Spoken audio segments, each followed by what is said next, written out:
হরে কৃষ্ণ। পুত্রদা একাদশী। যুধিষ্ঠির বললেন, হে কৃষ্ণ, পৌষ মাসের শুক্লপক্ষের একাদশীর নাম কি? বিধি বা কি? কোন দেবতা ওই দিনে পূজিত হন এবং আপনি কার প্রতি সন্তুষ্ট হয়ে সে ব্রতফল প্রদান করেছিলেন?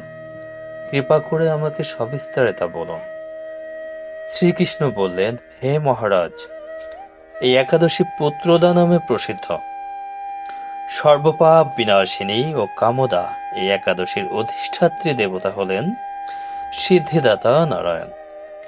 ত্রিলোকে এর মতো শ্রেষ্ঠ ব্রত নেই। এই ব্রতকারীকে নারায়ণ বিদ্বান ও যশস্বী করে তোলেন। হরে কৃষ্ণ। এখন আমার কাছে ব্রতের মাহাত্ম্য শ্রবণ করুন।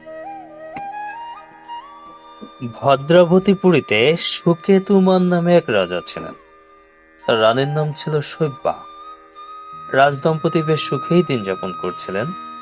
বংশ রক্ষার জন্য বহুদিন ধরে ধর্মকর্মের অনুষ্ঠান করেও যখন পুত্র লাভ হলো না, তখন রাজা দুশ্চিন্তায় কাতর হয়ে পড়লেন।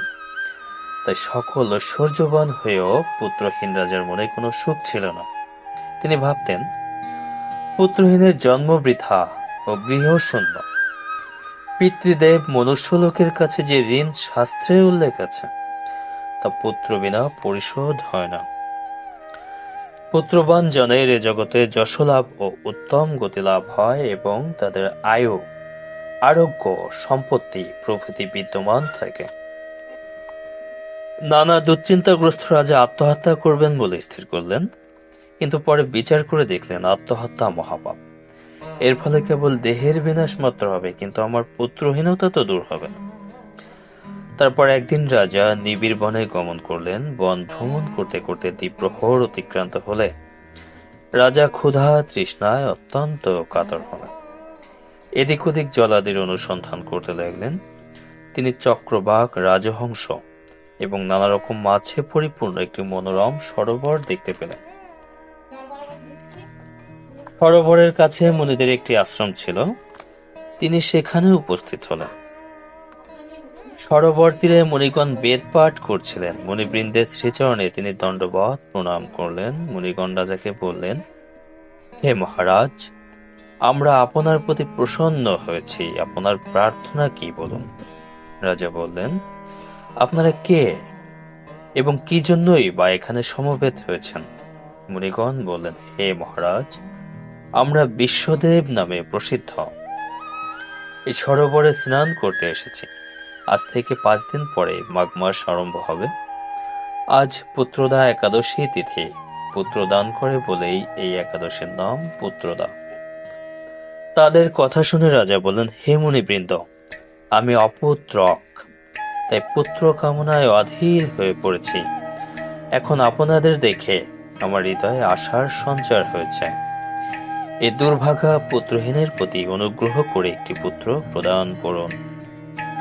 মুনিগণ বললেন, হে মহারাজ, আজ সেই পুত্রদা একাদশী তিথি, তাই এখনই আপনি এ ব্রত পালন করুন।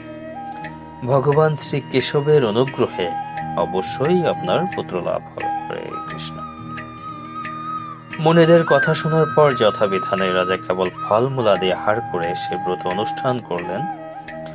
দ্বাদশী দিনে উপযুক্ত সময়ে শস্যাদি সহযোগে পালন করলেন। মুনিদের প্রণাম নিবেদন করে নিজ গৃহে ফিরে এলেন। ব্রত প্রভাবে রাজার যথাসময়ে একটি তেজস্বী পুত্র লাভ হল। হরে কৃষ্ণ। হে মহারাজ, এই ব্রত সকলেরই পালন করা কর্তব্য।